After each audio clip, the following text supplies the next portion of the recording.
에스겔에서 두 번째 강의에 오신 여러분들을 주님의 이름으로 환영합니다. 그들이 나를 여호와인 줄 알리라. 에스겔서를 통해서 하나님이 하나님 되게 하시는 그런 강의가 될 수 있기를 주님의 이름으로 축복합니다. 잠시 기도하고 시작하겠습니다. 하나님, 오늘 또 우리에게 귀한 강의 허락해 주시니 감사합니다. 우리가 이 공부를 통하여서 하나님이 하나님 되시고 정말로 우리가 하나님이 여호와 하나님이신 줄 알기를 원하시는 그 하나님의 마음을 알 수 있는 시간이 될 수 있도록 이 시간을 축복하여 주시옵소서. 모든 시간 주님만 의지할 때 예수님의 이름으로 기도하옵나이다. 아멘. 오늘은 두 번째 강의 에스겔의 소명과 연극 메시지라는 제목으로 강의 함께 나누도록 하겠습니다. 우리가 지난 시간에 에스겔에게 하나님이 임재하시고 에스겔에게 그 사명을 맡기신 것을 우리가 배웠습니다. 오늘은 이제 그리고 에스겔이 그 에스겔의 사명을 받고 부르심을 받고 7일 동안 있었다라고 하는 데서 지난번 강의가 마쳤는데요. 우리가 이게 온라인 강의이기 때문에 지난 시간을 리뷰할 수 있는 시간이 좀 부족합니다. 그래서 온라인으로 강의를 들어서 바로바로 들으실 수 있기 때문에 제가 리뷰는 없이 바로 강의 들어가도록 하겠습니다. 오늘은 세 번째, 지난번에 이어서 에스겔의 소명, 에스겔의 소명에 대한 막중함이라는 제목으로 함께 이 강의를 하겠는데요. 이 에스겔이 하나님 앞에 부르심을 받고 7일 동안 굉장히 힘들었다. 고민을 했든지 아니면 그것이 완성되는 기간이었는지 우리가 지난 시간 말미에 거기까지 했는데, 이 에스겔 소명의 어떤 그 막중함, 그 책임, 이게 얼마나 중요한지를 하나님은 에스겔에게 말씀을 하고 있습니다. 그래서 첫 번째 다짐하는 것이 파수꾼의 사명에 대한 다짐을 하나님께서 말씀하고 있습니다. 에스겔서 3장 17절에 인자야, 내가 너를 이스라엘 족속의 파수꾼으로 세웠으니 너는 내 입의 말을 듣고 나를 대신하여 그들을 깨우치라. 하나님이 다시 7일 만에 에스겔에게 임재하셨는데 더 힘있고 강하게 말씀을 하고 계십니다. 이 파수꾼의 사명이다. 이게 독특하죠. 근데 우리가 어렵게 생각할 필요가 없습니다. 하나님께서 나를 대신하여 그들을 깨우치라. 이 깨우치라는 단어는 경고하라, 이런 의미가 있습니다. 적이 쳐들어올 때 급하게 알려야 하는 파수꾼의 책임이 에스겔에게 있다는 거죠. 파수꾼이 파수를 하다가 적이 쳐들어오면 어떻게 합니까? 가서 설득하고 가서 그들을 변화시키는 게 목적이 아니라 급하게 가서 경고하고 그들을 깨어나게 하는 일이 파수꾼의 역할이라는 겁니다. 그러니까 파수꾼은 그들을 경고할 만한 시간적인 여유가 없이 급하게 이 일을 하는 것. 그래서 이 파수꾼의 사명이 굉장히 중요하고 급하다. 이건 하나님께서 에스겔에게 말씀을 하시는 것입니다. 근데 두 번째는 재미있는 일이, 에스겔에게는 되게 재미있는, 우리가 잘 들어보지 못한 그런 일들을 많이 보게 되는데, 두 번째가 줄에 매이고 말을 못하게 하는 그 일들이 에스겔에게 생겨나게 됩니다. 에스겔은 이제부터 하나님의 말씀을 대변하는 대언자가 됩니다. 그러니까 하나님이 너 들러 나가라. 그래서 들러 나갔더니 그곳에서 하나님의 영광을 다시 보게 됩니다. 근데 에스겔이 보니까 지난날에 보여주셨던 그 영광이었어요. 에스겔이 지난번에 한번 하나님의 임재를 경험하더니 두 번째 하나님이 임재하실 때 이제 하나님의 영광을 이제 스스로 깨달아 알 수 있게 되었습니다.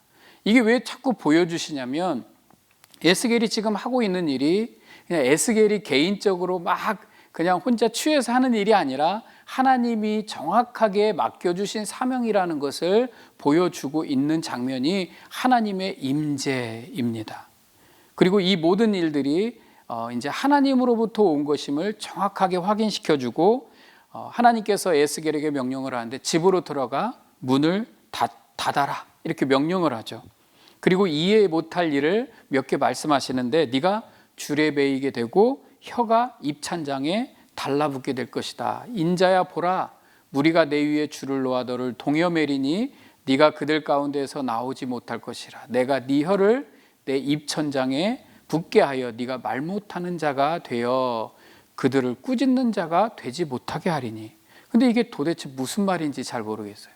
아니, 실컷 파수꾼의 사명은 중요하다고 그래놓고 줄에 매이고 혀가 입천정에 달라붙어서 말 못하는 자가 된다. 그러면 어떻게 파수꾼 노릇을 하라는 것인가? 이해 못하는 일을 이제 에스겔이 막 경험을 하게 됩니다. 그러나 이 독특한 예언의 방법, 하나님이 에스겔에게 메시지를 전달하시는 방법이 독특하지만 앞으로 이게 자주 일어나는 일이고 자주 보게 되는 일입니다. 아마 하나님께서 앞으로 일어날 일을 에스겔의 삶을 통해서, 행동을 통해서, 그의 어떤 상황을 통해서 다 메시지를 전달을 하고 계시는 것처럼 보여집니다. 어쩌면 이 일은 줄에 매인다라는 것은 에스겔이 이제 가택연금을 당해서 마음대로 움직이지 못하게 될 것이다, 이런 의미가 있고요. 또 말을 못하게 된다라는 것은 에스겔이 자기 마음대로 말하는 것이 아니라 하나님이 말씀하게 해주신 것만 말해야 된다라는 어떤 그런 막중함을 가지고 있는 거죠.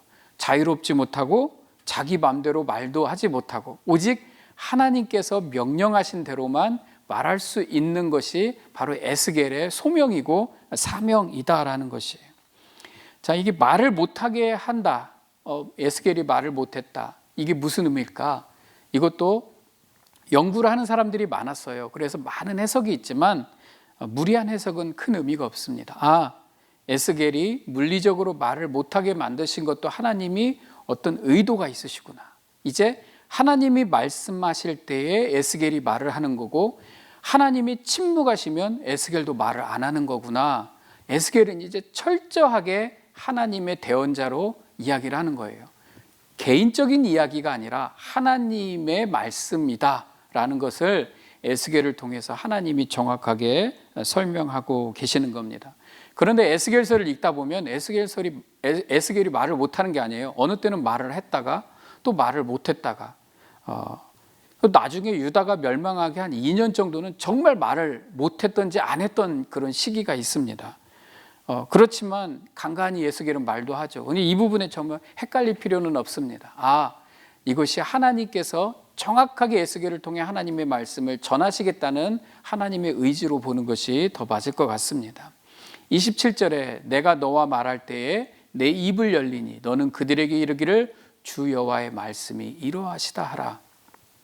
하나님이 말씀하실 때에 에스겔이 말할 수 있게 된다라는 겁니다. 자, 이렇게 해서 하나님이 에스겔에게 이런 메시지를 전달하시는데 이제 본격적으로 좀 더 구체적인 메시지를 전달을 하시게 됩니다.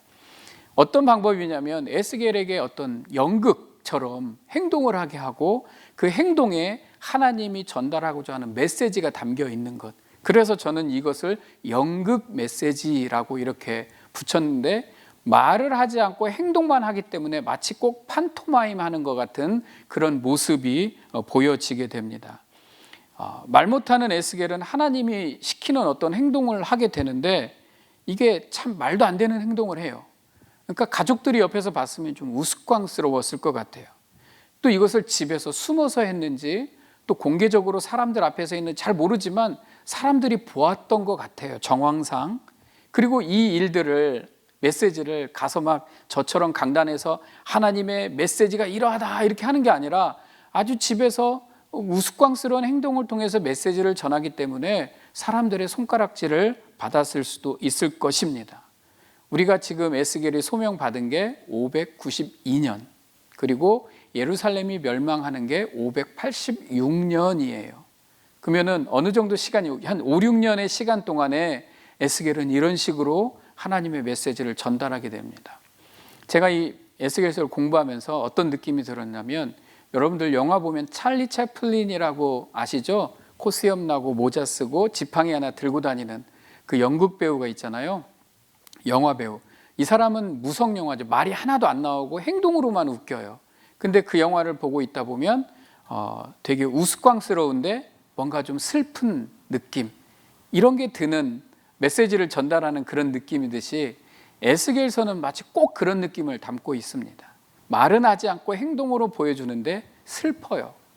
같이 저와 함께 그 내용이 뭔지 같이 알아가 보도록 하겠습니다. 그 첫 번째가 에스겔의 연극 메시지인데, 심판에 대한 4가지 상징을 에스겔을 통해서 보여주고 있습니다. 첫 번째는 토판으로 예루살렘 성을 만들어 에워싸라 이렇게 만드는데, 제가 그림을 하나 찾았어요. 이거는 구글에 나오는 것 중에 하나 따왔지 큰 의미는 없습니다. 그냥 이해를 돕기 위한 그림일 뿐입니다. 흙으로 된 판을 가져다가 그 위에다가 예루살렘을 그리고 또 주변에는 예루살렘을 포위하고 있는 적진을 크게 둘러싸게 했습니다. 누가 봐도 이게 많은 나라들에 둘러싸여서 포위당한 것처럼 보이죠. 이 그림이. 근데 이 그림에 어려움에 처한 예루살렘, 이거 누가 봐도 그냥 딱 알 수 있겠어요. 근데 이것을 하나님이 와서 구원해 주시겠다가 아니라 에스겔이 그 옆에 눕고 그 가운데 철판으로 딱 막아라 이렇게 된 거예요. 무슨 말이냐면 철저하게 에스겔과 예루살렘이 분리되어 있는 거죠. 철판으로 막아져 있어서. 마치 어떤 느낌이냐면 하나님과 예루살렘 사이가 이렇게 막혀져 있는 그런 느낌이 드는 그런 장면이에요. 이 장면을 에스겔이 그대로 행동을 취하라라고 말합니다. 이것을 보니까, 그림을 보니까 어떤 생각이 드세요? 예루살렘 안에 하나님이 없어요. 예루살렘 안에 하나님이 없습니다. 예루살렘에 멸망할 것이라고 하는 이 메시지 같은데 이 안에 하나님이 없다. 이것을 보여주고 있는 장면이 토판으로 예루살렘 성을 만들어 에워싸라 이렇게 되어 있습니다. 두 번째는 움직이지 말고 누워 있으라 이렇게 말을 하네요. 토판으로 작업을 한 후에 에스겔은 그 옆에 누웠습니다. 누웠는데 온몸에 줄을 매고 누운 것 같아요. 그러니까 아까 말한 대로 판토마임을 하고 있는 거죠. 주변에 사람들이 있었을 것 같아요. 제 생각에 성경을 읽다 보니까 사람들은 에스겔에 대한 소문도 듣고 이렇게 행동을 했으면, 야, 에스겔이 좀 이상하다, 가서 한번 보자 이렇게 생각하는 사람도 있고, 사람들은 에스겔의 모습을 보면서 메시지를 읽기보다는 쟤 이제 이상해졌다 뭐 이런 식으로 반응을 했을 것 같습니다. 그런데 에스겔이 무려 얼마나 누워 있어야 되냐면 390일. 에스겔서 4장 8절에 내가 출로 너를 동일이니 내가 에워싸는 날이 끝나기까지 몸을 이리저리 돌리지 못하리라. 그리고 4절에서 6절에 너는 또 왼쪽으로 누워 이스라엘 족속의 죄악을 짊어지되 내가 눕는 날수대로 그 죄악을 담당할지니라. 내가 그들의 범죄한 횟수대로 내게 날수를 정하였으니 390일이니라. 1년이 365일이죠. 1년이 넘는 기간이에요. 자, 390일이 지나고 이번엔 돌아 누워서 오른쪽으로 누워서 이번엔 유다의 죄악을 담당해라. 그리고 40일 동안 있어라. 그 40일은 하루가 1년으로 내가 치겠다. 이게 도대체 무슨 말일까? 이런 생각을 하게 됩니다. 일단 에스겔은 참 고생했다 이런 생각이 듭니다. 강단에서 말씀을 전하는 게 아니라 이런 식으로 390일을 누워 있고 반대로 40일을 누워 있고 이 긴 시간을 누워 있는다라는 것 자체가 참 어려웠겠다라는 생각이 드는데, 에스겔이 그 긴 세월을 누워 있었다는 것은 이스라엘의 죄악을 그대로 짊어지고 있었다라는 말이 됩니다. 1년이 넘는 기간을 말도 하지 못하고 누워서 있다는 것이 너무나 대단한 것 같아요.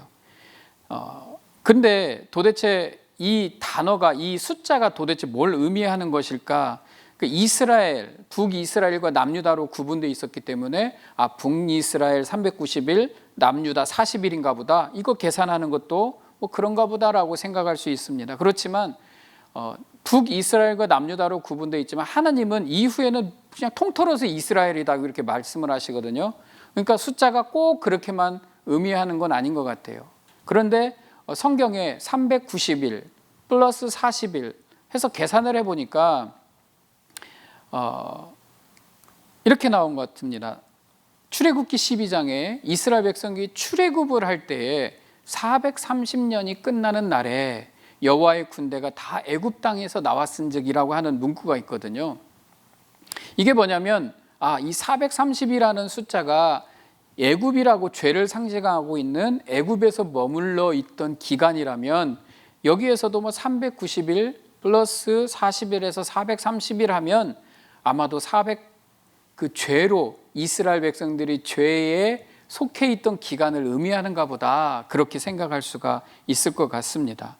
많은 해석이 있습니다. 이거에 관해서도 뭐 제가 더 많이 막 이런 해석이 있다라고 할 수 있지만 그냥 일반적인 해석은 390일은 솔로몬이 예루살렘 성전을 짓고 봉헌한 날부터 BC 586년에 예루살렘 성이 파괴되고 무너지는 그 기간이 거의 390년이 됩니다. 그래서 아마 그 기간을 의미하는 것 같고요. 그 다음에 40년은 그 1년은 그 하루를 1년이라고 계산을 하셨듯이 어쩌면 이스라엘 백성들이 광야 생활 40년을 했던 그 포로 생활의 기간을 의미하는 것이 아닐까. 마치 꼭 연수가 40년이 맞다라는 게 아니라 이스라엘 백성들이 광야에서 40년 헤맸던 것처럼 마치 유다 백성들이 포로 생활하는 그것을 상징적으로 드러내는 숫자가 아닌가라고 생각을 합니다. 즉 현재 이스라엘 백성들이 처한 상황이라는 것입니다. 아무튼 이 상황이 예스겔을 통해서 우리에게 보여주고 있는 것입니다. 자, 이렇게 하나님은 에스겔에게 세 번째는 인분을 연료로 해서 떡을 만들어 먹으라라고 세 번째 이렇게 지시를 하고 있습니다. 390일 동안 이제 누워서 음식을 먹어야 되는데 음식 양이 하루에 20세겔, 230g이더라고요. 제가 막 어떻게 230g을 계산해 볼까 했더니 라면 있죠. 생라면 2개 합치면 한 230g이 되는 것 같더라고요. 이게 하루에 먹을 양이고 물은 6분의 1 흰 0.6리터면 그냥 우리 병 발을 하나 정도 이거 가지고 하루에 먹는 양이라고 이것을 먹으면서 390일 플러스 40일을 버텨라 이렇게 말씀을 하고 있는 겁니다. 그런데 문제는 뭐냐면 이 떡을 구울 때 어디에 구워라 이렇게 나오냐면 너는 그것을 보리떡처럼 만들어 먹되 그들의 목전에서 인분물을 피워 구울지니라. 아, 그들의 목전에서 사람들 앞에서 하고 있었네요. 예. 에스겔이 지금 보여주는 이 판토마임 같은 연극은 그냥 문 안에 닫고 들어가서 한 게 아니라 지금 사람들 앞에서 하고 있는 장면이에요. 이 시간 갭이 어떻게 돼 있는지 모르지만 그런데 어디에 불을 피우라고 그러냐면 인분, 굳이 제가 표현 안 해도 알겠죠 뭔 말인지. 인분 불에 불을 피워서 구워라. 유다 사람들이 보통 보리떡을 구울 때 불에다가 굽는다고 하는데 이것은 뭐 굳이 유대인들이 아니래도 우리한테라도 인분에 불을 피워서 뭘 구워 먹어라 그러면 이게 좋겠습니까? 근데 이게 뭘 의미하는 것일까? 이게 지금 이스라엘 민족이 처한 현실이라는 거예요. 이게 현재 상황이라는 겁니다. 에스겔을 통해서 하나님이 지금 막 보여주고 계신 거예요. 니네가 지금 이 상황이다. 에스겔서 4장 13절에 여호와께서 이르시되 내가 여러 나라들로 쫓아내어 흩어버릴 이스라엘 자손이 거기서 이같이 부정한 떡을 먹으리라. 예루살렘 안에 있든 예루살렘 바깥에 있든 이들이 부정한 떡을 먹게 될 것이다 라는 것을 하나님께서 알려주고 계시는 겁니다. 그런데 지금까지 순종하고 있던 에스겔이 갑자기 발끈하네요. 어떻게 발끈하냐면 내가 제사장 집안에서 태어나서 한 번도 부정한 음식을 먹지 않았는데 어떻게 저에게 인분에다가 떡을 구워 먹으라고 하십니까? 어떻게 이렇게까지 하시나요? 발끈합니다. 그러다 하나님이 그래? 통 크게 그러면 내가 바꿔주겠다. 여호와께서 이르시되 보라 쇠똥으로 인분을 대신하기를 허락하노니. 무슨 말입니까? 이랬건 저랬건 지금 굉장히 비참한 상황이라는 거죠. 이것을 누가 다 보고 있냐면 에스겔을 구경 나온 그 포로 공동체의 모든 사람들이 이것을 다 보고 있는 것입니다. 그러니까 이스라엘이 당할 심판을 에스겔이 그 삶으로 행동으로 다 담아내고 있는 장면이에요. 이걸 옆에서 보고 알았을까요? 깨달지 못했을 것입니다. 자, 세 번째, 또 이제 네 번째입니다. 머리털과 수염을 밀어라. 일단 제사장이 머리털과 수염을 미는 것은 금지되어 있는 상황입니다. 심지어 일반 백성들도 그렇게 하지 않았습니다. 여러 면에서 막 이것도 해석하지 않더라도 그냥 이게 뭘지 뭘 의미하지 안 하더라도 에스겔이 지금 이스라엘 백성들을 표현하고 있는 이 모습을 우리가 그냥 알아볼 수가 있는 것 같아요. 자, 인자야 너는 날카로운 칼을 가져다가 삭도로 삼아 내 머리털과 수염을 깎아서 저울로 달아 나누어 두라. 여러분 포로로 갇혀 있는 그 시대에 지금처럼 뭐 이발소가 있는 것도 아니고 뭐 잘 드는 면도기가 있는 것도 아니고 머리털을 완전히 민다라는 게 쉬운 일이 아닙니다. 그리고 깎는 것도 서러운데 이게 단순한 일이 아니었어요. 그리고 치욕적인 일이고 어려운 일이었어요. 머리를 그냥 밀어버린다라는 것이 상처가 나고, 에스겔은 잘 먹지도 못하고 몰골이 이만저만이 아니었을 겁니다. 근데 사람들을 막 모아놓고 에스겔은 지금 이 일을 하고 있는 거예요. 그리고 자기가 깎은 머리카락 수염을 3등분해서 나누어 놓으라 라고 말을 합니다. 그리고 하나님께서 이렇게 명령하시죠. 성읍을 에워싸는 날이 차거든 내가 너에게 말한 기한이 다 차면 너는 터럭에 따로 남겨놓았던 3분의 1은 성읍 안에서 불사르고 3분의 1은 성읍 사방에서 칼로 치고 또 3분의 1은 바람에 흩으라. 내가 그 뒤를 따라 칼을 빼리라. 이렇게 되어 있습니다. 여러분 한번 떠올려 보세요. 비쩍 말랐어요. 430일 동안.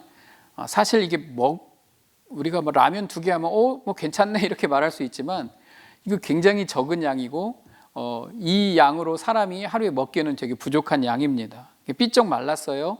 그리고 머리에 다 칼을 들고 처참한 몰골로 자기가 나누어 놨던 수염을 들고 일어납니다. 그리고 어떻게 하냐면 그 자기가 맨날 불을 피워서 떡을 구웠던 불재를 한 삽을 착 퍼요. 그리고 아까 자기가 누워 있었던 그 예루살렘 토판으로 만든 거기에다가 예루살렘 그 재를 한 삽을 푹 담궈 버립니다. 그러니까 예루살렘 성이 재로 확 뒤덮였죠. 거기에 자기가 따로 나눠 놓았던 3분의 1의 수염과 머리카락을 그 안에 후루룩 넣어버립니다. 머리카락과 수염이 어떻게 되죠? 후루룩 하고 타버리겠죠. 지직하고 다 타버립니다. 이게 첫 번째 보여주는 거예요. 뭔 말일까요? 예루살렘이 멸망한다는 거죠. 예루살렘이 멸망하고 불에 다 타서 멸망하게 되고 이 머리카락 예루살렘 사람들 그 안에 있던 사람들이 다 후루룩 하고 멸망하게 된다는 겁니다. 그리고 나중에 나가서 그 3분의 1은 가지고 나가서 밖에 나가서 칼로 치라 이렇게 나옵니다. 칼로 치다. 예루살렘에서 도망 나온 사람들이 있을 거 아니에요.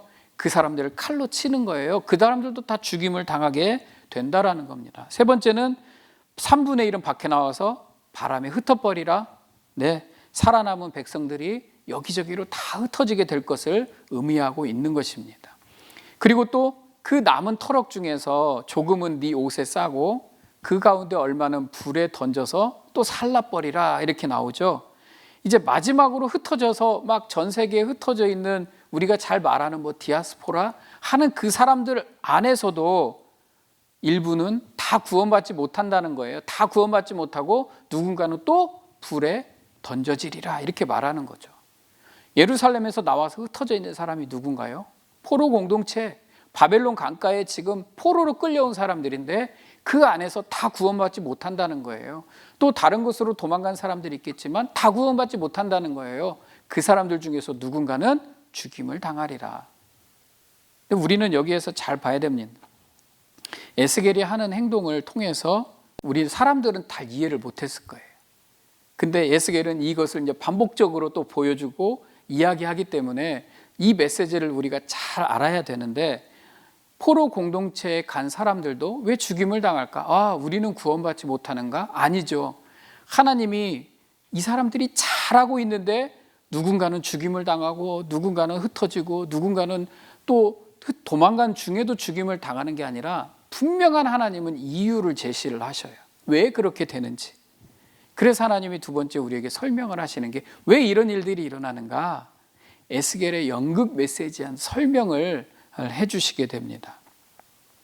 자, 이게 이제 우리가 계속 에스겔서를 보면 에스겔이 이걸 기록을 한 거거든요. 하나님의 받은 명령을 하나님이 나에게 이렇게 메시지를 전달하라고 하셨다. 하나님이 내게 이르시기를. 그리고 에스겔은 기록을 남겨놓게 됩니다. 그러니까 에스겔이 어느 때는 말하는 것 같고 어떤 때는 언제 말을 못했는지 이것은 잘 구분이 못 갈 수도 있지만 에스겔서를 읽으면서 그 부분은 크게 신경 쓰지 않아도 됩니다. 근데 하나님이 더 중요한 거는 하나님이 무슨 말씀을 하려고 하시는가, 어떤 메시지를 전하려고 하시는가에 좀 더 포커스를 해야 될 것 같습니다. 자, 첫 번째는 하나님은 이방인들 중심에 있는 예루살렘을 이야기하고 계시는 중입니다. 여호와께서 이와 같이 이르시되 이것이 예루살렘이라. 지금 내가 말하고 있는 게 지금 예루살렘 이야기를 하고 있는 거다. 내가 그를 이방인 가운데에 두어 나라들이 둘러 있게 하였거늘. 하나님이 이스라엘 백성들을 들어서 이방인들 가운데 집어넣어 버렸다는 겁니다. 왜 집어넣는가? 이유가 있죠. 지금 어떤 역사학적, 지리학적 이야기만을 하는 것이 아닙니다. 이거는 하나님의 약속에 근거한 이야기예요. 근데 지리적으로도 이스라엘 백성들은 많은 이방인들 틈 안에 들어가 있어요. 지리적으로도. 그렇지만 하나님은 더 큰 의미의 영적인 의미를 말씀하고 있습니다. 예루살렘이 이방인들에게 둘러싸였다라는 것은 이게 하나님의 의지, 하나님의 뜻이 있다는 거죠. 즉 이스라엘 백성들이, 이 예루살렘이 둘러싸이는 많은 이방인들에게 하나님의 영광을 보여줘야 되는 책임이 있다라는 거죠. 이 의무가 있었다라는 겁니다. 그런데 이 중요한 역할을 맡았는데 이 백성들이 그것을 못했다라는 것이에요. 그러니까 하나님께서는 이 이방인들 사이에 있는 예루살렘을 이야기하고 계세요. 근데 이 사람들은 책임은커녕 이스라엘 사람들은 이방인보다 더 악을 행하였다라고 하나님은 말씀하십니다. 큰 역할을, 하나님께 영광 올려야 될 책임을 맡은 사람, 그 의무를 맡은 사람은 책임이 따르게 돼 있어요. 그런데 이스라엘의 불순종은 늘 공공연하고 상습적이었습니다. 심지어 이방인들 앞에서조차도 하나님을 모욕했었다라는 것을 지적받고 있는데 하나님은 이렇게 지적을 하고 있어요. 에스겔서 5장 6절에서 8절까지 그가 내 규례를 거슬려서 내 율례도, 그들이 내 규례를 버리고 율례를 행하지 않고 규례를 지키지 않고 규례대로 행하지 않고 그래서 내가 너를 치며 이방인의 목전에서 너에게 벌을 내리되, 이렇게 말씀하시는 거예요. 하나님의 영광을 드러나야 될 의무를 가진 사람이 그걸 다하지 못했을 때 하나님이 책임을 물으시는데, 그래서 이방인들 앞에서 너희에게 벌을 내린다라고 말씀을 하고 계시는 거예요. 여기 나오는 율례, 규례, 이런 모든 이런 단어들이 미시파트라고 하는 단어입니다. 이 단어가 심판의 의미로도 쓰여요. 벌을 내린다라는 의미로 같이 쓰이게 됩니다.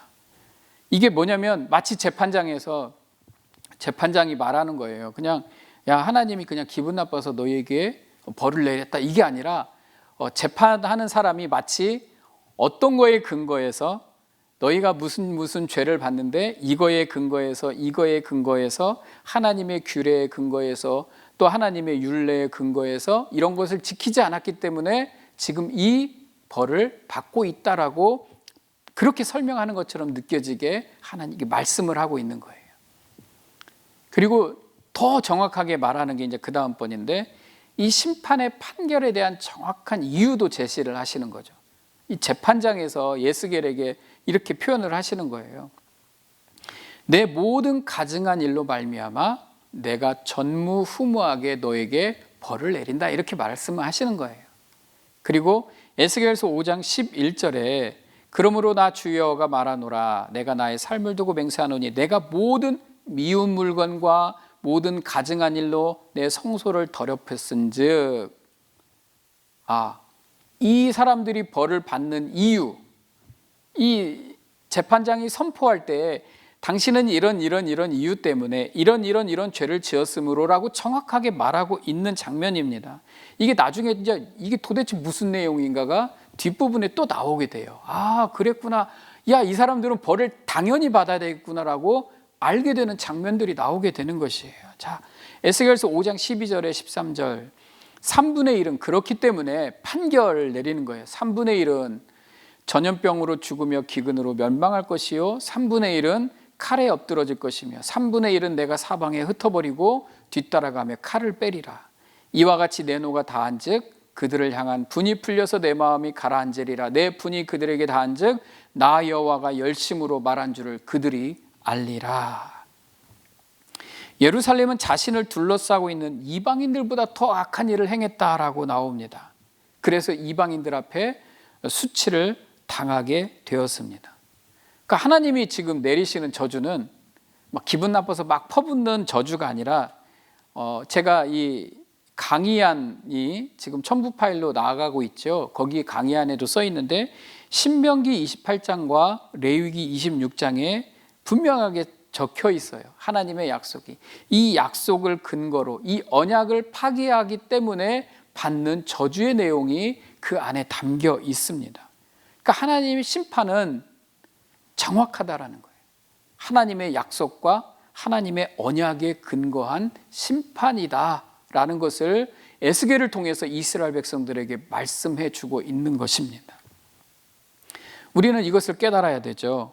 심판이 그냥 하나님한테 우리가 잘하면 못하면 그냥 벌 받는 거 아니라 하나님은 철저하게 근거를 두고 이 일을 행하시고 있다라는 것을 우리가 알아야 됩니다. 자, 이 심판에 대한 구체적으로 이제 점점점 구체적으로 나가는데 세 번째 심판에 대한 구체성이 에스겔서 6장에서 7장까지 설명이 되어 있습니다.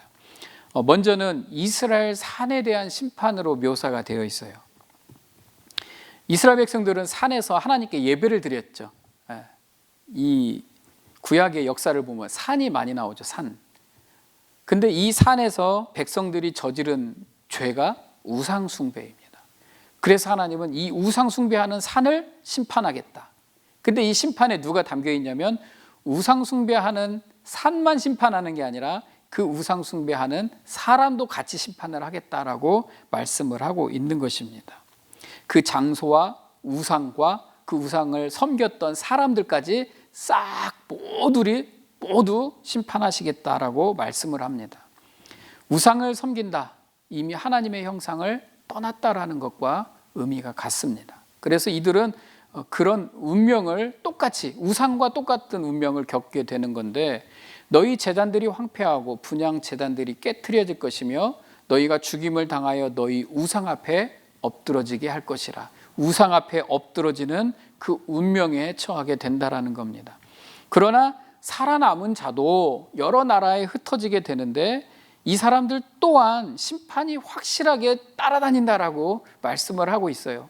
그러나 너희가 여러 나라에 흩어질 때에 너희 중에서 칼을 피하여 이방인들 중에 살아남은 자가 있게 할지라. 너희 중에 살아남은 자가 사로잡혀 이방인들 중에 있어서 나를 기억하되 그들이 음란한 마음으로 나를 떠나고 음란한 눈으로 우상을 섬겨 나를 근심하게 한 것으로 기억하고 스스로 한탄하리니.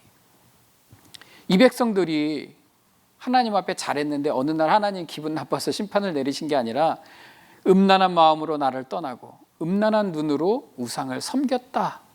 그래서 이렇게 너희들이 잘못했던 것을 기억해라. 너희들이 가증한 일을 했던 것을 기억하라라고 말씀을 하고 있습니다. 나를 기억하라. 아니, 우리가 이제 성경을 읽을 때 읽어야 되는 복선이라고 그럴까요? 이렇게 중첩되는 메시지가 있거든요. 심판하면 끝나는데 뭘 자꾸 나를 기억하라 그러실까? 하나님은 꼭 그러시잖아요. 내가 이렇게 심판하니까 너희들 잊지 말고 기억해라. 복선이에요. 굳이 심판을 내리시면서 살아남을 것까지 뭘 걱정해 주신가? 심판이면 왕창하고 끝나는 거지. 근데 하나님은 맨날 살아남은 자가 있을 것이고 나를 기억해라 말씀을 하셔요. 그래서 그 다음번에 나오는 구절이 6장 13절에 잘 한번 읽어보시면 하나님의 심판으로 죽임당한 시체들이 우상들 사이의 제단 사방에 각 높은 고개 위에 모든 산꼭대기 위에 모든 푸른 나무 아래에 무성한 상수리 나무 아래 곧 그 우상에게 분향했던 곳에 있으리니 내가 여호와인 줄을 너희가 알리라. 이게 뭘 연상이 안 되세요? 골짜기마다 사람들의 시체가 있고 뼈가 쌓여 있대요. 우리가 에스겔서 하면 생각나는 게 에스겔서 37장 마른 뼈가 살아나리라. 이거는 대부분 다 아시잖아요. 그 장면이 여기네요. 여기 우상을 섬기고 정말로 하나님 앞에 가증한 일을 해서 심판당한 이스라엘 백성들, 더 이상 절망이고 소망이 없어 보이는 이 장면이 나중에 에스겔 37장에서 마른 뼈가 살아나게 된 하나님은 복선이에요. 이중 메시지. 야, 니네들 살아남은 자가 있을 거니까 기억해라. 하나님이 말씀하시는 것은 회복의 메시지. 니네들 심판할 거야가 목적이 아니라 하나님 내가 너희를 살려놓을 거야. 왜? 이 심판은 하나님이 내리는 심판이기도 하겠지만 이스라엘 백성들이 이미 언약 가운데 하나님의 법을 떠나서 세상으로 악한 일로 가증한 일로 가면 자연스럽게 멸망하게 되는 단계라는 거죠. 하나님이 그 일을 모든 것을 주관하시는 분이니까 하나님이 심판하고 멸망하는 걸로 묘사되어 있지만 그냥 죄의 길은 이렇게 멸망이고 심판이에요. 근데 하나님은 내가 너희를 나중에 살릴 것이다. 너희들 자신을 보고 기억해라. 너희가 어떻게 행했는지, 니네들이 왜 멸망하는지, 왜 심판당하는지. 그러나 하나님은 내가 너희를 살릴 것이다 라고 가는 게 에스겔서예요. 왜냐하면 우리가 에스겔서가 48장까지 가잖아요. 아직 갈 길이 먼데 이것을 놓치고 그냥 심판하면 이 세상에 많은 사람들이 성경을 읽으면서 심판당할 것만 걱정하거든요. 이 세상이 조금 어렵게 가면, 세상에 어떤 일이 벌어지면 야, 내가 심판받아서 죽으면 어떻게 하냐, 이 세상에 뭐 악한 적그리스도가 나와서 우리가 멸망하면 어떻게 하냐. 아니요, 하나님의 목적은, 메시지는 그게 아니라니까요. 그러니까 나를 기억하고 하나님 앞에서 온전하게 살아라. 내가 너희를 회복시킬 거다. 이걸로 가고 있는 것이에요. 목적을 알고 이 강의를 따라오시면 좋을 것 같습니다. 자, 이스라엘 백성들의 현실은 멸망이에요. 하지만 하나님은 회복을 향해서 끌어가기 위해서 이 멸망을 강조하고 계시다라는 겁니다. 이스라엘 산에 대한 심판이 있었는데, 두 번째는 이스라엘 땅에 대한 심판을 에스겔서 7장에 묘사하고 계십니다. 에스겔서 6장이 우상숭배의 문제였다면 7장은 어떤 폭력, 피 흘림, 어떤 사회의 악에 관한 문제였습니다. 그런데 이 6장과 7장에서 강조하는 부분은 아무튼 이 심판을 누구도 피해갈 수가 없다, 확실하다라는 겁니다. 그리고 하나님께서 이렇게 에스겔을 통해서 이스라엘 백성에게 표현하셔요. 너 인자야, 주 여호와께서 이스라엘 땅에 관하여 이같이 말씀하셨느니라. 끝났도다. 이 땅 사방의 일이 끝났도다. 끝이 왔도다. 끝이 왔도다. 끝이 너에게 왔도다. 이 세상에 끝이 왔다라고 하나님께서 말씀하신, 하나님의 인내심이 끝이 왔다라는 거죠. 이보다 더한 표현이 어디 있겠습니까? 이스라엘이 받는 심판은 그 묘사를 설명함이 불필요하죠. 왜? 이미 하나님께서 끝났다, 하나님이 끝났다고 말씀하시면 뭐 더 이상 뭐가 필요하겠습니까? 어떤 설명이. 하나님께서 이 백성들에게 내리실 이 끝났다라고 하는 심판의 핵심이 뭐냐면 예루살렘의 멸망이에요. 그리고 예루살렘 성전의 파괴. 왜? 그 사람들은 자기들의 생명처럼 여기는 게 예루살렘 성을 지키는 거거든요. 예루살렘 성전을 지키는 거예요. 왜? 거기가 가장 거룩하다고 생각했기 때문에. 근데 이 사람들이 아니 그 플레이스는, 그 성전은 중요하다라고 생각하면서 정작 하나님, 더 중요한 하나님은 이들이 반역하고 있다라는 거죠. 그것을 깨닫지 못했기 때문에 하나님은 이 장소를 심판하시겠다라고 말씀을 하시는 거예요. 그런데 사람들은 이렇게 생각했어요. 에이, 우리가 지금 포로로 끌려갔지만 그렇게까지야 멸망하겠어? 뭐 예루살렘 성전이 파괴가 되겠어? 라고 생각을 했던 것 같습니다. 그러나 에스겔이 지금 이 포로 바벨론에서 예루살렘 성전이 파괴되고 예루살렘이 완전히 멸망할 거다라고 메시지를 전달하고 있는 거예요. 아직도 정신을 못 차리는 이스라엘 백성들에게 에스겔이 그 메시지를 전달하고 있다는 것입니다. 에스겔서 7장 23절에 너는 쇠사슬을 만들라. 이는 피 흘리는 죄가 그 땅에 가득하고 포악이 그 성읍에 찼음이라. 내가 극히 악한 이방인들을 데려와서 그들이 그 집들을 점령하게 하고 강한 자의 교만을 그치게 하리니 그들의 성소가 더럽힘을 당하리라. 자, 하나님께서는 이렇게 에스겔을 통해서 예루살렘 성전이 완전히 멸망할 것을 설명하십니다. 이 심판의 목적이 뭘까? 하나님은 왜 이렇게 하실까요? 하나님은 왜 이스라엘 백성들을 사랑하신다고 그러는데 왜 이렇게 막 매몰차게 막 이렇게 막 다 파괴시키시고 멸망으로 몰아가는데 그냥 가만히 있으실까? 그냥 아까 철판으로 막아놓은 거 있잖아요. 예루살렘하고 하나님이 관여를 안 하시는 거예요. 이방 나라들이 와서 예루살렘을 치는데 하나님이 관여를 안 하시는 거죠. 이게 심판이에요. 이게 심판. 하나님이 왜 이러실까? 이 심판이 뭐지? 그게 아니라 우리는 하나님이 왜 이러시지? 라는 거에 집중을 해야 돼요. 여러분 뭐 이게 세상이 뭐 종말로 가고 막 세상이 막 발전하면 막 여러 가지고 요즘 뭐 팬데믹 오고 그러면 나름대로 사람들이 다 해석을 해야 되잖아요.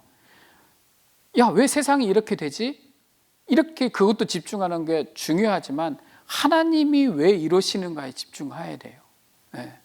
하나님이 왜 이러실까? 하나님이 이런 일들을 통해서 내가 뭘 하기를 원하실까에 포커스를 더 맞춰야 됩니다.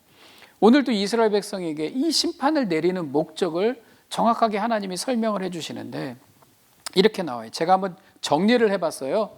그랬더니 에스겔서 6장, 7장 계속 내가 여호와인 줄 너희가 알게 하렴이라. 그들이 나를 여호와인 줄 알리라.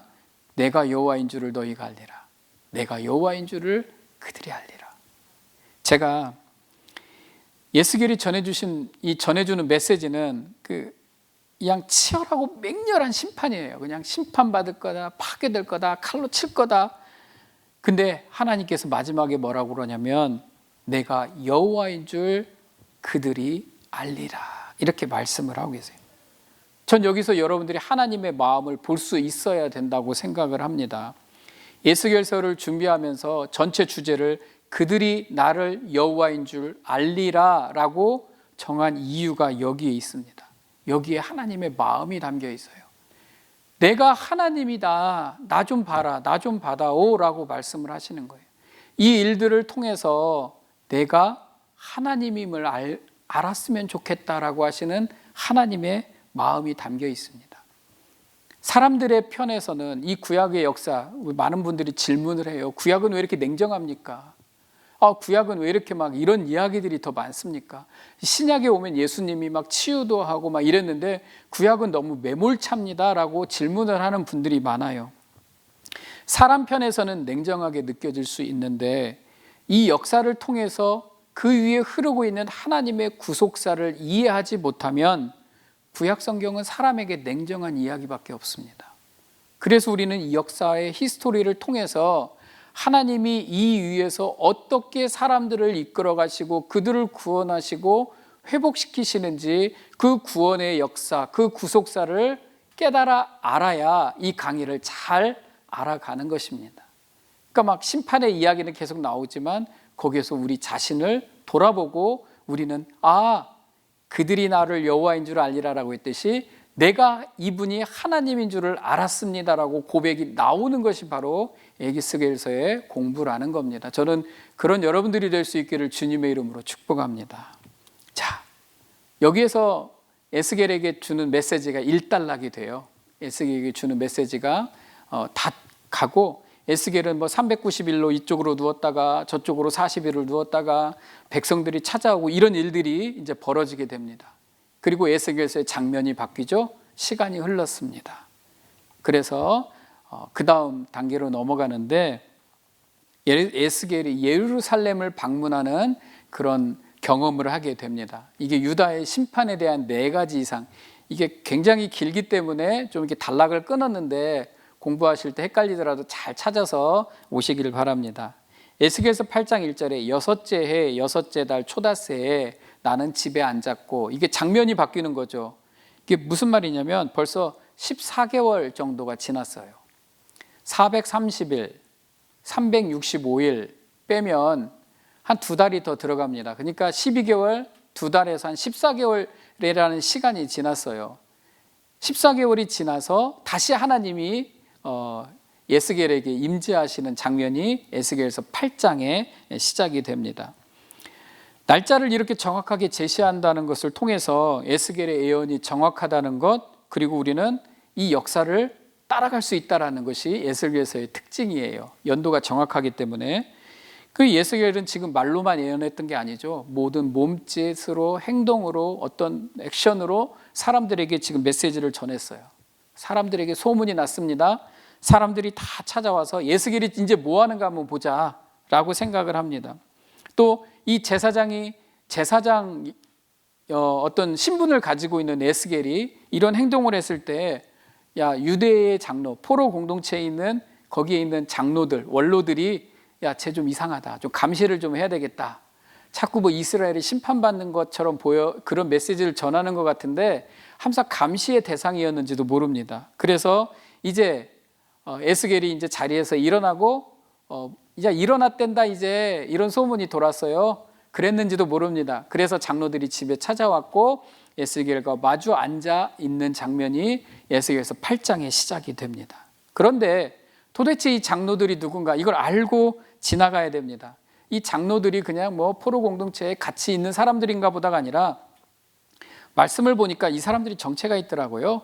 이스라엘 장로 두어 사람이 나와 내 앞에 앉으니 여호와의 말씀이 내게 임하여 이르시되 인자야, 이 사람들이 자기 우상을 마음에 들이며 죄악의 걸림돌을 자기 앞에 두었으니 그들이 내게 묻기를 내가 조금인들 용납하랴. 에스겔서 14장 나중에 나오는 말인데, 그러니까 장로들이 찾아왔는데 그 장로들 중에 그런 사람들이 포함되어 있다라는 말입니다. 이 장로들이 우상을 섬겼다. 자기 우상을 마음에 들이며 죄악의 걸림돌을 자기에게 두었다. 이렇게 표현을 하는 것입니다. 그게 뭐냐면 바벨론 땅까지 포로로 끌려왔음에도 불구하고 그들 안에 여전히 우상 숭배하는 일들이 만연해 있다라는 것을 우리가 알 수가 있습니다. 그리고 어쩌면 이 사람들은 에스겔을 찾아올 때 왜 바벨론은 가면 이 우상의 형상이 더 많아요. 예루살렘에도 우상의 형상이 많은데 바벨론은 더 큰 예루살렘의 형상이 많으니까 어쩌면 이런 게스를 할 수가 있어요. 이런 추측을 할 수가 있습니다. 야, 우리도 이 포로 공동체 생활을 하는데 우리가 여기서 하나님의 형상을 하나는 만들어서 우리가 좀 더 잘 섬기면 어떨까? 에스겔에게 물으러 왔는지도 모릅니다. 아무튼 이런 상황 가운데 예루살렘 에스겔과 장로들이 마주 앉아 있는데 여호와의 영이 에스겔에게 임하여 에스겔에게 어떤 일들이 일어나는 장면이 에스겔서 8장이라는 것입니다. 자, 한번 볼게요. 어떤 영상이 벌어지는지. 첫 번째, 하나님의 영광에 대한 이상이 나타납니다. 에스겔에게 하나님이 임재하시는데 사람 모양으로 생긴 불같은 형상이 에스겔에게 보여져요. 근데 에스겔이 이제는 알아요. 이제 왜? 하나님의 임재를 경험했기 때문에 하나님이 임재하셨구나. 이제 굳이 설명이 필요가 없어요. 하나님이 임재하심을 에스겔은 알기 때문에 하나님이심을 딱 알아봤습니다. 그리고 하나님께서 에스겔을 예루살렘으로 옮기시게 되는 거예요. 그게 물리적인 어떤 육체가 옮겨졌는지 그냥 하나님이 그 영혼을 들어서 옮겼는지 그거는 잘 몰라요. 저도 궁금해요. 그렇지만 에스겔서의 그 메시지에 의하면 하나님께서 에스겔을 들어서 예루살렘으로 옮기셔서 예루살렘에 있는 장면들을 에스겔이 볼 수 있게 하셨다라고 말씀을 하고 있는 것입니다. 에스겔이 있는 바벨론과 예루살렘은 1600km 정도 떨어져 있다고 합니다. 그 당시에 전화기가 있어서 막 페이스타임 해가지고 그곳에 있는 상황을 알 수 있는 거리도 아니에요. 그런데 에스겔은 하나님의 영에 이끌려서 예루살렘을 가서 보는데 이 장면이 참 기가 막힙니다. 그 두 번째, 8장 2절 8절에 하나님의 영광 내가 들에서 본 모습과 같더라. 이게 성경 구절에 나오죠.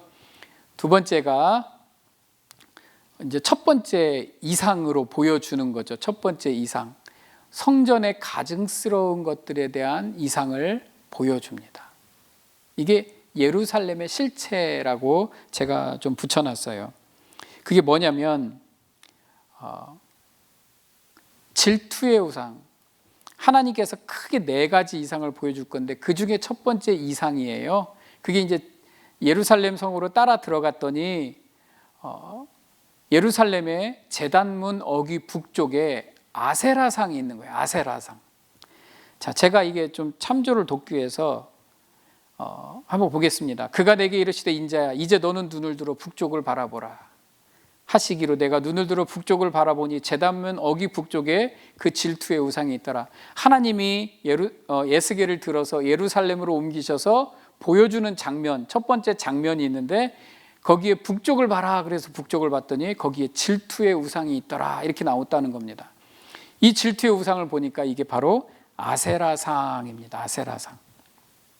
학자들이 이것을 연구했어요. 도대체 이게 뭘까 봤더니 이것은 아세라상이다. 이건 므낫세 왕이 세웠고 그다음에 요시야 왕이 이것을 싹 치워버렸는데 그 뒤에 여호야김 왕이 다시 세워놓은 그 아세라상입니다. 제사장은 알죠. 이 아세라상이 왜 성전 안에 있어야 되는가? 이건 성전 안에 있어야 될 물건인지 없어야 될 물건인지 굳이 제사장이 아니래도 이 정도는 다 알 거 아닙니까? 그런데 그 성전 안에 아세라상이 뻐젓하게 세워져 있더라라는 것입니다. 아세라상은 어떤 성적인 죄와 방탕함 그리고 유혹을 상징하게 됩니다. 이런 우상의 형상들이 예루살렘 성전 안에까지 들어와 있다라는 것은, 그리고 하나님이 이것을 질투의 우상이다라고 표현을 하고 있다라는 겁니다. 하나님만 사랑해야 되는 이스라엘 백성들이 버젓이 아세라상을 섬기고, 어제 오늘 일이 아니죠. 바알, 아세라, 이게 이스라엘들이 늘 꼬리표를 달고 있는 풍요의 신들이에요. 그래서 하나님은 그들이 마음에 우상을 품었다, 하나님은 질투하고 계셨고, 이 일을 누가 하고 있냐면 영적인 리더들이 앞장서서 이 일을 하고 있었더라라는 것입니다. 그러니까 하나님이 에스겔에게 북쪽을 향해 봐라, 저 질투의 우상 보이니? 참, 하나님 딱 이 표현을 하셔요. 그가 또 내게 이르시되 인자야, 이스라엘 족속에 행하는 일을 보냐? 야, 이거 보이니? 에스겔, 이거 보여? 딱 이 표현을 하고 계시다라는 겁니다. 자, 두 번째, 이제 또 하나님이 다른 장면을 보여주시는데, 거기에는 성전 뜰문 안 은밀한 방입니다. 거기에는 각양 곤충과 가증한 짐승과 우상들이 있더라는 거예요. 여러분 기억하세요. 이게 지금 예루살렘 성전 안에 있는 겁니다. 이번에는 성전 뜰문 안에 담에 구멍이 있더래요. 그래서 야, 그 구멍을 좀 파봐라. 그래서 에스겔의 구멍을 팠습니다. 그랬더니 거기에 비밀스러운 문이 하나 나오더래요. 문을 열고 들어가라.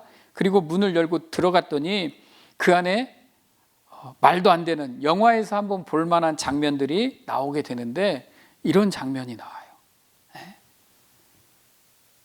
그리고 벽에는 뭐가 그려져 있습니까? 온갖 것들이 다 그려져 있는데, 에스겔서 8장 7절, 10절에 내가 들어가 보니 각양 곤충과 가증한 짐승과 이스라엘 족속 모든 우상을 그 사방 벽에 그렸고. 근데 더 이게 좀 장면을 설명해 주는데요. 이스라엘 족속의 장로 중 70명이 그 앞에 섰으며 사반의 아들 야사냐도 그 가운데 섰고 각기 손에 향로를 들었는데 향연이 구름같이 오르더라. 이게 뭔 말입니까? 그 손에 향료가 들었다는 것은 이 사람들이 지금 예루살렘 성전 안에 있는 은밀한 방에 들어가서 가증한 우상을 섬기고 있더라라는 것이에요. 근데 이게 얼마나 확실하냐면 에스겔이 이미 알고 있는 야샤냐라고 하는 그 제사장도 거기에 있더라는 것입니다. 이들이 도대체 왜 이러고 있어야 됩니까? 근데 이게 또 신학자들이 한번 보니까 이런 생각이 드는 거예요. 이 각양 곤충과 가증한 짐승은 주로 어디에 많이 나오냐면 이집트에 나오는 형상들이에요. 이집트. 지금 이 백성들이 바벨론으로 침략을 받았기 때문에 이 사람들이 바벨론을 침략을 받아서 바벨론을 대항하기 위해서 이집트와 손을 잡는 거예요. 그러다 보니까 이들이 뭘 섬기냐면 이집트의 신들을 섬긴다, 그 의미로 볼 수가 있더라는 것입니다. 그들은 가증한 이집트의 우상들을 성전 안에 들여와서 비밀리에 그 가증한 이집트 우상들을 예배하고 있더라. 이런 일들이 벌어지고 있는 겁니다. 그런데 장로들 70명이 다 들어가 있더라는 거예요. 다 들어가 있다. 70명이라는 것은 아니 어느 한 명이라도 이건 아니올시다라고 말을 해야 되는데 70명이 다 들어가 있더라는 거예요. 그러니까 이게 나라 꼴이 뭐냐고요. 이스라엘 백성들이, 예루살렘 백성이 예루살렘이 온전하지 못하더라라는 것입니다. 그러면서 이들이 뭐라고 말하냐면 또 내게 이르시되 인자야, 이스라엘 족속의 장로들이 각각 그 우상의 방한 어두운 가운데서 행하는 것을 네가 보느냐. 그들이 이르기를 여호와께서 우리를 보지 아니하시며 여호와께서 이 땅을 버리셨다. 무슨 말이냐면 바벨론의 포로로 끌려가고 나라가 막 국운이 기울고 멸망하게 되니까 하나님이 우리를 버리셨다. 그러니까 우리는 다른 나라를 섬기고 다른 나라 신을 섬겨야 된다. 뭐 이런 식으로 말하고 있더라는 것입니다. 이게 바로 이스라엘의 현실이라는 거예요. 이 장면이 정말 그들이 그렇게 하고 있었는지, 그들이 이집트를 기대했던 것을 의미하는지 모르지만 하나님께서 이 에스겔에게 다 이르는 것처럼 보여요. 에스겔 봤지? 보이지? 너 이거 이해가 되니? 막 이렇게 표현을 하는 거죠. 세 번째, 단무스를 위한 애고. 자, 단무스도 이거 이해가 안 되기 때문에 그림을 하나 찾아왔습니다. 뭐 이런 것을 예루살렘 성전 안에서 섬기고 있더라. 영화 보면 뭐 이런 장면이 많이 나오죠. 담무스는 오래된 신인데 죽은 신입니다. 홍수 이전의 왕이 한 명인데 오래 살았던 사람이고 자기 아내의 여신, 아내도 여신인데 그 여신에게 쫓겨나서 지하세계로 갔고 그 지하세계로 쫓겨나 있는 것을 자기 어머니와 여동생이 막 슬퍼서 울었다. 그래서 막 그런 신인데 연구할 가치도 없는 그런 신입니다. 연구할 가치도 없는 신이에요. 근데 왜 이스라엘 여인들이 이 우상 앞에서 울고 있느냐는 거죠. 통곡을 하고 있느냐는 겁니다. 이게 뭐 지금 현실로 말하면 귀신을 섬기는 거나 똑같아요. 그냥 미신을 믿는 거하고 똑같은 겁니다. 요즘 막 현대로 오면서 컬트, 오컬트라는 거 뭐 이상한 그런 거 막 섬기는 거 있잖아요. 그런 거하고 똑같아요. 그러니까 하나님이 말씀을 하시는 거예요. 에스겔에게 야, 또 내게 이르시되 인자야 네가 그것을 보았느냐 너는 또 이보다 더 큰 가증한 일을 보리라. 야 봐봐 에스겔 봐봐 내 답답하다 이렇게 말씀하시는 거죠. 이스라엘의 현실이다라는 겁니다. 네 번째 태양 숭배. 이제 여호와의 전 안뜰로 들어왔어요. 성전 아니에요. 지금 다 태양 숭배. 이곳에 약 25명이 모여서 태양을 바라보고 태양을 숭배하고 있더라는 겁니다. 에스겔서 8장 16절에 그가 또 나를 데리고 여호와의 성전 안뜰에 들어가시니라. 보라 여호와의 성전 문 곧 현관과 제단 사이에서 약 25명이 여호와의 성전을 등지고 낯을 동쪽으로 향하여 동쪽 태양에게 예배하니라. 여러분 이게 성전 안뜰에서 이 서쪽에는 지성소가 있고 제가 그림을 하나 더 보여드릴게요. 이 서쪽이죠. 서쪽. 그림으로 보면 서쪽이고 이쪽이 동쪽이죠. 태양입니다. 태양. 지성소가 있고 성소가 있습니다. 그러면은 하나님을 섬기는 백성들이 어느 쪽을 향해서 절을 해야 맞을까요? 지성소는 하나님이 임재하시는 곳이잖아요. 당연히 하나님을 향해서 예배해야 되는데 이 사람들이 지금 낯을 동쪽으로 향해서 지성소, 성소를 등지고 동쪽을 향해서 태양에게 절을 하고 있다. 뭐 이제 말 다 했네요. 진짜 하나님을 등지고 있으니까요. 이게 무슨 말이냐면 아까는 이집트를 형상을 섬겼지만 태양은 바벨론을 상징합니다. 그러니까 이 사람들이 바벨론을 절한다라는 것은 바벨론 신을 섬기는 것도 의미가 있겠지만 이제 누군가는 이제 바벨론을 의지하고 있다라는 거죠. 누군가는 이집트 형상, 이집트 신을 섬기고 누군가는 바벨론 신을 섬기고 누군가는 근거 없는 미신, 귀신을 섬기고 이게 지금 이스라엘 백성들이 처한 현황이고 이게 바로 예루살렘 성전 안에서 일어나고 있는 모습이라는 겁니다. 그런데 이것이 예루살렘 성전 안의 모습만 아니라 이스라엘 전체의 모습이다라는 것을 하나님께서 에스겔에게 말씀해 주고 있는 장면이 되는 것입니다. 여러분 여기서 뭘 느끼십니까? 뭐 종교다원주의 뭐 이런 거 좀 느껴지지 않으세요? 성전 안에 우상들이 함께 공존한다는 것 자체가 너무 우습죠. 근데 이것이 우리의 모습일 수 있다는 거예요. 우리가 여기에다가 뭐 다른 우상을 갖다 놓지 않지만 우리의 성전된 우리 안에는 이런 우상들이 존재하고 있을 수 있다는 겁니다. 하나님께서 지금 그 말씀을 하고 계시는 거예요. 야, 뭐 예루살렘에 이런 게 있더래, 저런 게 있더래. 야, 우리 교회 안에 뭐 있으면 안 돼. 이게 아니라 성전된 저와 여러분의 마음 안에 이런 우상이 있지 않은지 우리가 우리를 돌아보라고 말씀하시는 게 성경이 오늘 우리에게 말씀하시는 거예요. 예루살렘 성전이 파괴되고 모든 백성들이 흩어졌던 이유가 바로 이 가증한 일 때문이었다라고 하나님이 분명하게 말씀을 하십니다. 제가 이것을 보면서 느껴지는 게 에스겔이 왜 이렇게 막 하나님의 임재를 막 이렇게 과하게 표현했을까? 이 너무 우상들의 존재가 막 과하게 느껴지니까 에스겔은 막 하나님의 존재를 더 과하게 표현을 한 것이 아닌가라는 생각이 들 정도예요. 그래서 말씀을 준비하면서 이걸 또 읽고 하다 보니까 이게 막 연상이 되더라고요. 그래서 이거 정말 심각했구나 라는 생각을 하게 되었습니다. 8장은 실제적으로 있었던 일을 보여주는 거고 이제 다음 주에 해야 될 9장부터는 우리가 이제 앞으로 벌어질 일에 대해서 하나님께서 에스겔에게 말씀하시는 장면이 나오게 되는데, 이스라엘 백성들은 무지해서 이런 일들을 했는지 모릅니다. 근데 말씀과 역사를 공부하는 저와 여러분은 꼭 기억해야 됩니다. 이게 그냥 이스라엘 백성만의 이야기가 아니라 바로 저와 여러분의 이야기라는 것입니다. 그렇다면 혹시라도 있을 가증한 우상이 나도 모르게 내 안에 있다면 내가 이것을 제거하고 우리가 정결한지 우리를 돌아보는 일이 우리에게 필요하다라는 것입니다. 이게 성경의 목적이에요. 뭐가 있더래, 뭐가 저렇더래, 뭐가 있대, 이런 거에 전혀 그냥 현혹되고 신경 쓰지 마시고 나를 돌아보는 겁니다. 내 안에 있는 우상을 제거하고 내 안에 있는 가증한 것을, 내가 하나님을 등지고 섬기는 게 혹시 있지 않은지 이것을 돌아보는 것, 그것을 깨닫는 것이 이 공부를 잘하고 있는 비결이다라는 것입니다. 결국 이스라엘 백성이 다음 주에 하나님의 영광이 떠나는 장면이 나오게 됩니다. 우리가 다음 주에 계속 공부하겠지만 우리는 오늘 공부를 통해서도 우리를 돌아보고 우리를 정결하게 하고 우리가 하나님께 등 돌리지 않냐고 하나님을 향하여서 하나님을 경배하고 찬양하고 기뻐하는 저와 여러분 모두가 될 수 있기를 주의 이름으로 축복합니다.